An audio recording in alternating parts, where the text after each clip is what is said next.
దేవనామానికి వందనాలండి. అలాగే నాకు అవకాశం ఇచ్చిన సేవకులకు వందనాలు. ఇక్కడ కూడి ఉన్న సంప్రదాయానికి వందనాలండి. వారికి వచ్చిన మాట్లాడే యొక్క అవకాశం దేవుడు నాకు అనుగ్రహించినందుకు దేవునికి మరొకసారి వందనాలు. దేవునికి స్తోత్రం. హల్లెలూయా, హల్లెలూయా. మీకు బైబిల్లో 10 తలాంతులు, 5 తలాంతులు, 2 తలాంతులు, 1 తలాంతు ఇచ్చిన కథ తెలుసు కదా? తెలుసదే కదా? చదివారు కదా? 5 తలాంతులు ఇచ్చిన వాడు ఏం చేశాడండి? మరొక 5 సంపాదించాడు. 2 ఇచ్చిన వాడు మరొక 2 సంపాదించాడు. అర్థమవుతుందా? నేను చెప్తున్న వాటిని అర్థమవుతుంది కదా? వినకపోతే మనం ఏం చేస్తే ఉండదు.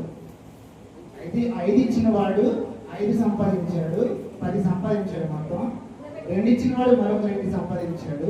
1 ఇచ్చిన వాడు ఏం చేశాడు? ఏం సంపాదించాడా? సంపాదించిన. అంటే నేను దేని చెప్పాను ఈ మాట? చెప్పండి, దేని చెప్పాను? నిలబడి మాట్లాడేటప్పుడు ఎవరి సామర్థ్యాన్ని బట్టి అక్కడ ఒక మాట ఉంటుంది. ఎవరి సామర్థ్యాన్ని బట్టి వాళ్ళకి దేవుడు, ఆ యజమానుడు ఏమిచ్చాడు? తలాంతులు ఇచ్చాడు. అంటే వాళ్ళు ఇంత ఇస్తే ఇంత సంపాదించగలడు, ఇంత ఇస్తే ఇంత సంపాదించగలడు. మరి లాస్ట్ వరకు కూడా వాళ్ళతో 1 తలాంతు ఇచ్చాడు లేదా? వాడు ఏదైనా సంపాదించాడా? వాడు సంపాదించడం తెలుసా తెలీదా? తెలుసా తెలీదా? మరి తెలిసినప్పుడు ఎందుకు ఇచ్చాడు? ఒకటే ఆలోచించు. తెలిసి కూడా ఎందుకు ఇచ్చాడు? రేపొద్దున్న తీర్పు జరిగేటప్పుడు నాకు చెప్పలేదుగా, నాకు ఇవ్వలేదుగా, నాకు ఇచ్చుండే నేను సంపాదించుకునేవాడిగా అనకుండా, ఆడు మాట్లాడడానికి అధికారం లేకుండా దేవుడు ఏం చేశాడు? తలాంతు ఇచ్చాడు. వాడు సోమరి సంపాదించుకుంటే పక్కన వెళ్తాడు. ఈ మాట నేను ఎందుకు చెప్పానంటే, నిలబడుతున్నా మీకు అవకాశం వచ్చింది కదా, అవకాశం వచ్చినప్పుడు దాన్ని వాడుకోవాలి. అర్థమైందా? అవకాశం వచ్చినప్పుడు దాన్ని వాడుకో. నువ్వు వచ్చి నిలబడి నీకు ఏదిస్తే దాన్నే మాట్లాడు. ఏమైంది? వదిలేసావు, రాలే. అవకాశం ఇచ్చాడు కానీ నువ్వు రాలే.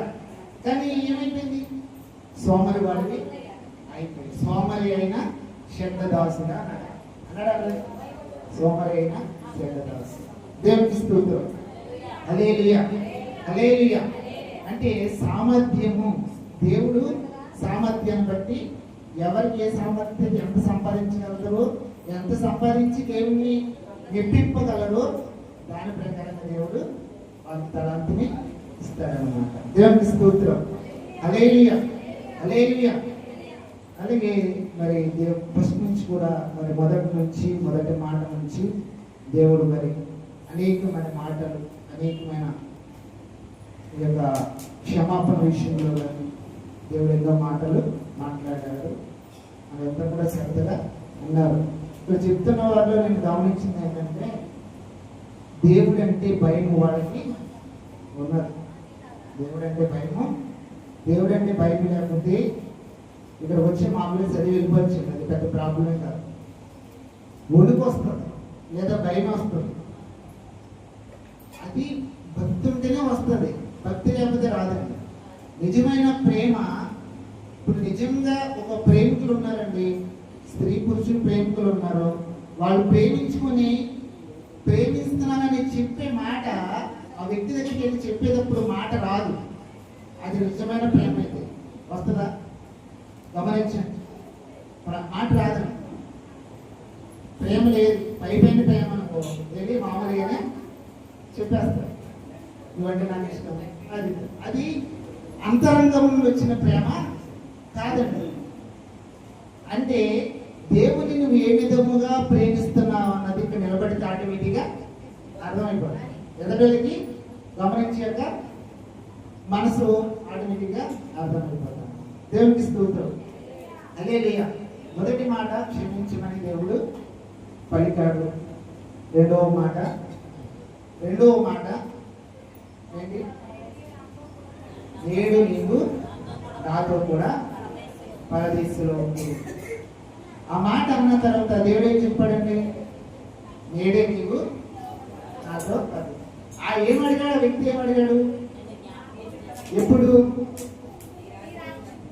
నీ రాజ్యము, నీ రాజ్యంలోనికి. ఒకసారి చూడండి, చదవండి ఒకసారి. నీవు నీ రాజ్యంలోనికి వచ్చినప్పుడు జ్ఞాపకం చేస్తామన్నా. పుట్టినోళ్ళు ఏముంది? పుట్టినోళ్ళు ఏముంది? దేవునికి స్తోత్రం. అక్కడ పుట్టినోళ్ళు ఉంది ఆ మాట దగ్గర. మీరు అట్టి బైబిల్ చదివేటప్పుడు జాగ్రత్త చదవాలి. ఏమన్నాడు? రాజ్యంలోనికి వచ్చినప్పుడు అన్నాడు. ఫస్ట్ పైన, కింద ఏమన్నాడు? రాజ్యముతో. ఇప్పుడు రాజ్యములో అంటే ఏంటి? ఇప్పుడు ఇంటిలోనికి వచ్చాం. ఇంటిలోనికి వచ్చాం అంటే వానికి, అంటే ఇంట్లోకి వచ్చాం. కానీ అక్కడ ఇంకోటి ఏముంది? ఇంటితో అంటే ఇంటితో రాగాలి కదా. మరి రెండు మాటలు ఉన్నాయి కదా. మరి ఏం తీసుకోవాలి అక్కడ? రెండు తీసుకోవాలా? ఒకటే తీసుకోవాలా?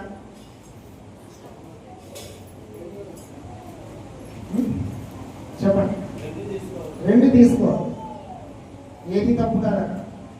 అక్కడ వ్యక్తి అడిగిన వ్యక్తి ఎవరు? రెండో దొంగ రెండో దొంగకి ఎలా తెలుసు? ఏమర్థమైందండి? అంతకుముందు చర్చికి వెళ్ళాడా? యాహన్ దగ్గర ఏమైనా బాప్తిజం పొందడా? ఏం తెలిసి ఎలా తెలిసింది? కానీ ఇక్కడ సిలువ సిచ్యువేషన్ అంతా కూడా తను చూస్తున్నాడు. మొదటి నుంచి చూస్తున్నాడు. ప్రయాణం, యెరూషలేములో ప్రయాణం, సిలువ ప్రయాణం జరిగినప్పటి నుంచి యేసు యొక్క స్థితిని చూస్తున్నాడు. వ్యక్తి చూస్తున్నాడు. ఎక్కడో ఎప్పుడో ధర్మశాస్త్రం అతను విన్నాడు. వినకుండా అయితే లేడు. ఎలా విన్నాడంటే, యోహాను బాప్తిజం ఇచ్చేటప్పుడు సర్ప సంతానమా రాబోయే ఉగ్రత నుండి మీరు ఎలా తప్పించుకోగలరు అన్నాడు. మరి అలాగా సువార్త ప్రకటించాడుగా యోహాను. ఆ ప్రకటించేటప్పుడు ఏదో మాట తన చెవిలో పడి ఉంటారు. అయితే ఆ మాట గుర్తుంది అతనికి లేదు. అతనికి గుర్తు లేక అతను ఏం చేస్తున్నాడు? ఈ వ్యక్తితో పాటు వ్యక్తిని దూషించాడు. కానీ ఈయన మాటలను, ఈయన ఒక ప్రవర్తనను, యేసు యొక్క జీవితాన్ని ఆలోచించుకుంటూ ఉండగా, శిలువలో ఆలోచించుకుంటూ ఉండగా అతనికి ఏమర్థమైంది? ఇతను మామూలు వ్యక్తి కాదు. కాబట్టి అతను గ్రహించి ఏమన్నాడు? నీ రాజ్యంలోకి వచ్చినప్పుడు, రాజ్యం ఏది? రాజ్యంలో ఏది? రాజ్యంలోకి వస్తున్నాడు. రాజ్యం అంటే ఏంటి? ప్రజలు అనేక మంది ఉంటే తప్ప అది రాజ్యము అవదు. నువ్వు ప్రజలు అనేక మందిని తీసుకొస్తేనే కానీ అది రాజ్యంతో అవదు. ఏది మరి డిఫరెన్స్ అర్థమవుతుందా? ఇది అర్థమవుతుందా? రాజ్యంతో రావాలి, రాజ్యంలోనికి రావాలి అంటే నువ్వు ప్రజలతో రావాలి. ఇక్కడ కూడా ప్రజలు ఉండాలి. దేవునికి స్తోత్రం. హల్లెలూయా. రాజ్యము అంటే ఈ లోక రాజ్యము. ఈ రాజ్యం లోక రాజ్యం. రాజ్యంలో వస్తున్నాడంటే ఆయన యొక్క వధువు సంఘాన్ని తీసుకుని రాజ్యంలోకి వస్తుంది. అంటే రాజ్యంతో ఆయన వస్తున్నాడు, రాజ్యంలోనికి వస్తున్నాడు. అర్థమైందా? అంటే మరి సంఘాన్ని తీసుకెళ్ళిన తర్వాత ఇంకా రాజ్యం అవసరమా? ఉన్నదే. ఈ మాట ఏం చెప్పాడు? ఆ దొంగ ఏమడిగాడు? నీ రాజ్యంలోకి వచ్చినప్పుడు నన్ను జ్ఞాపకం చేస్తున్నాను. అంత లోతైన మర్మం వ్యక్తికి ఎలాగ అర్థమైంది? మళ్ళీ రాబోయే వ్యక్తి ఈ వ్యక్తి అంటే ఈ వ్యక్తి మళ్ళీ భూమి మీదకి వస్తాడు, కంపల్సరిగా వస్తాడన్న విషయం ఆ దొంగకి అర్థమైంది. మర్మము అర్థమైంది. దేవునికి స్తోత్రం. హల్లెలూయా. ఇందులో ఇంకో మాట ఉంది. నేనే నాతో పరదేశిలో పరదేశి ఇప్పుడు ఉందా లేదా? పరదేశి ఇప్పుడు ఉందా లేదా? ప్రకటన 2:7 చూడవచ్చు. దేవుని స్తోత్రం. హల్లెలూయా. చెవి గలవాడు ఆత్మ సంగములతో చెప్పుచున్న మాట వినుగాక. జయించు వానికి దేవుని పరదేశిలో ఉన్న జీవవృక్ష ఫలములు భుజింపనిత్తును.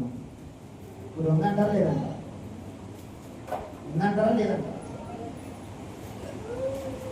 జయించు వానికి పరదేశిలో జీవవృక్ష ఫలములు తినిపిస్తానని అన్నాడు. అప్పుడు ఉందా లేదా?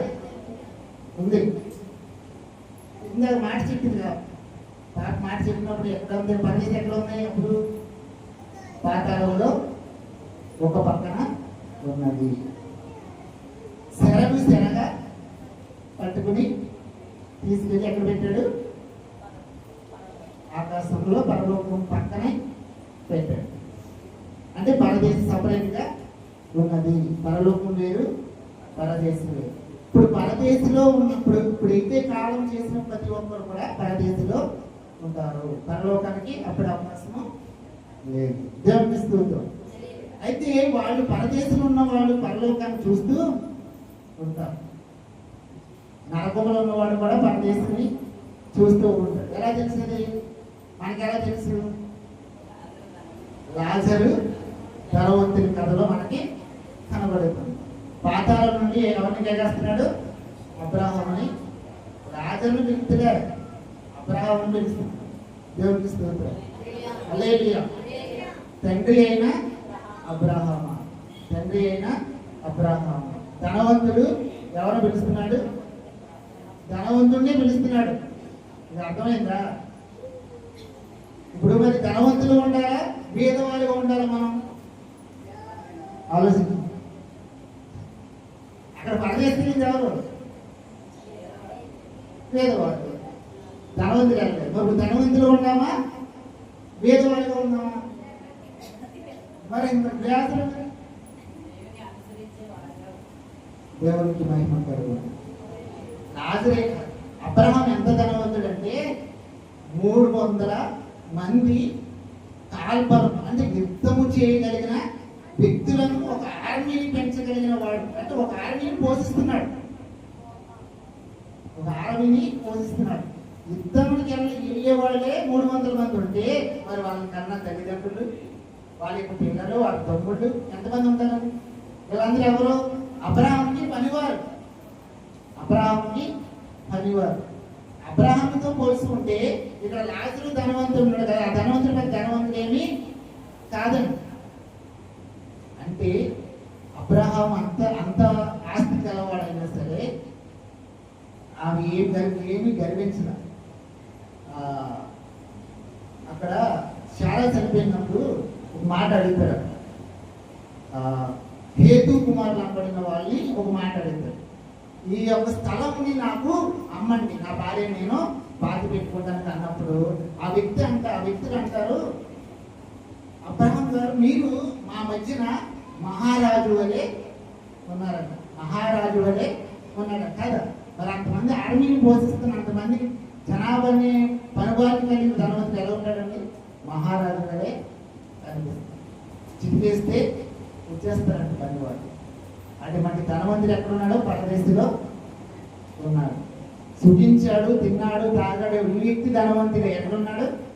పాతాళంలో. దేవునికి స్తోత్రం. హల్లెలూయా, హల్లెలూయా. అంటే పేదరికం అన్నది అది వచ్చింది అంటే ఏదో నీకు దేవుడు ఏదో అన్యాయం చేశాడు అనుకుంటే వీల్లేదు. లాజరు అన్యాయం చేశాడా? అన్యాయం చేస్తే పరదేశిస్తాడా? ఇవ్వడగా. అన్యాయం చేయకండి. చెప్పనుగా, ఎవరి సామర్థ్యం బట్టి వాళ్ళకి ఇస్తారు. దేవునికి స్తోత్రం. అబ్రహాము ధనవంతుడైన నిలబడగలడు కాబట్టి, అంటే దేవుడు నిలబడగలడు కాబట్టి అంత ధనాన్ని దేవునికి స్తోత్రం. హల్లెలూయా. ఈ రోజున మనకు ఉంటే మనం ఏమంటాం చెప్పండి? లెక్క చేస్తాం. 100 రూపాయలు ఇప్పుడంటే 100 లెక్కలేదు, కనీసం 1000 రూపాయలు అంటే ఎవరిని మనం లెక్క చేయాలి. దేవునికి స్తోత్రం. హల్లెలూయా, హల్లెలూయా. పరదేశి అన్నది ఇప్పుడు తప్పనిసరిగా పరలోకానికి దగ్గరలో ఉన్నదన్నమాట. దేవునికి స్తోత్రం. దేవుని రాజ్యములు అంటే ఆయన ఒక జనాంగాన్ని తీసుకుని వస్తున్నాడు. వేరే జనాంగం ఈ భూమి మీద ఉన్నారు. ఈ వేరే జనాంగం ఎవరంటే ఇశ్రాయేలీలు. దేవునికి స్తోత్రం. ఇశ్రాయేలీలు. ఎందుకు ఇశ్రాయేలీలు అంటున్నానంటే, దేవుడు రెండో రాకడలో సంఘము ఎత్తబడుతుంది. కొత్త సంఘం, కొత్త నిబంధన సంఘమే ఎత్తబడుతుంది. అర్థమవుతుందా? కొత్త నిబంధన సంఘమే ఎత్తబడుతుంది. ఇశ్రాయేలు అక్కడే ఉంటారు. అంటే ఆ రాజ్యంలోనికి ఇక్కడ దొంగ ఎంత మర్మాన్ని గ్రహించాడో చెప్తున్నాను. ఎంత మర్మాన్ని గ్రహించాడో చెప్తున్నాను. నీ రాజ్యం ఏది? ఇది నువ్వు ఏటానికి వచ్చిన రాజ్యమే, నువ్వు ఏటానికి వచ్చిన రాజ్యమే. కానీ నువ్వు ఏటానికి మరొకసారి రాబోతున్నావు. అప్పుడు వచ్చేటప్పుడు నువ్వు ఒక్కడవే రాట్లా. ఎంతమంది తీసుకొస్తున్నావు? నూతన నిబంధన సంఘాన్ని కూడా తీసుకుని వస్తున్నాం అనే ఒక మాట అది దొంగకి అర్థమైందండి. ఆలోచించుకోండి సార్. ఏం గ్రహించుంటాడు? అతను ఎక్కడో విన్నాడు దేవుడు రాజ్యం వస్తుంది అంటే ఈయన వచ్చాడు, కానీ మళ్ళీ రాబోతున్నాడు. దేవునికి స్తోత్రం. హల్లెలూయా, హల్లెలూయా. అది గ్రహించండి. అర్థమైంది కదా మీకు? ఇప్పుడు అర్థమవకపోయినా తర్వాత అయినా మనం ఈ భూమి మీద ఉంటే, దేవుడు రాకడికి ఈ భూమి మీద ఉంటే, ఇప్పుడు నేను చెప్పిన మాట మీకు అర్థం అవ్వకుండా మానదు. నేను ఇప్పుడు చెప్పిన మాట అప్పుడు మీకు కంపల్సరిగా గుర్తుకొస్తుంది. ఇశ్రాయేలు సంఘం ఇక్కడే ఉంటుంది. కొత్త నిబంధన సంఘాన్ని తీసుకుని దేవుడి రాజ్యంలోనికి వస్తున్నాడు. రాజ్యంలోనికి. ఏది అబద్ధం కాదండి. బైబిల్ అబద్ధం కాదండి. అక్షరాన్ని మనం చాలా జాగ్రత్తగా చెప్పారు కదా. బైబిల్లో గ్యాప్ ఉంటుంది. గ్యాప్ ఉన్నప్పుడు ఏం చేయాలి? వచ్చిన కూడా ఆలోచించండి అంతే. దాన్ని 2-3 సార్లు చదవండి. ఆ వచనాన్ని 2-3 సార్లు చదవండి. లేదా దాన్ని చదివి దానికోసం ఆలోచన చేయండి. ఏదో ఒకటి మీకు దానికి ముందు జరిగిందో, దాని తర్వాత జరగబోయేది ఏదో ఒకటి మీకు మనసులో తలంపు వస్తూ. దేవునికి స్తోత్రం. హల్లెలూయా, హల్లెలూయా. ఇది ఎన్నో మాట? రెండో మాట. దేవునికి మహిమ కలుగును. హల్లెలూయా. అలాగే ఇంకా కొన్ని మాటలు మరి సిస్టర్స్ చెప్పారు. సరే, నాకు ఇచ్చిన సమయాన్ని నేను దేవుని సన్నిధిలో ఉపయోగించుకుంటాను.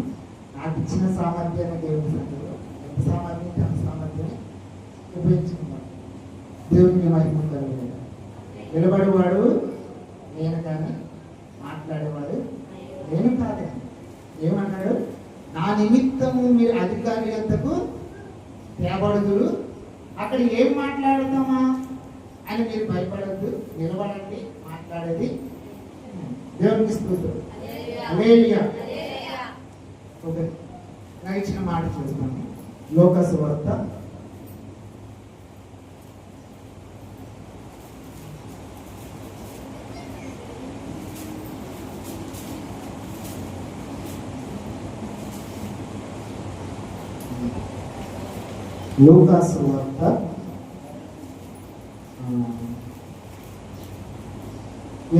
46వ వచనం. అప్పుడు యేసు గొప్ప శబ్దంతో కేక వేసి, తండ్రి, నీ చేతికి నా ఆత్మను అప్పగించుకొనుచున్నాను.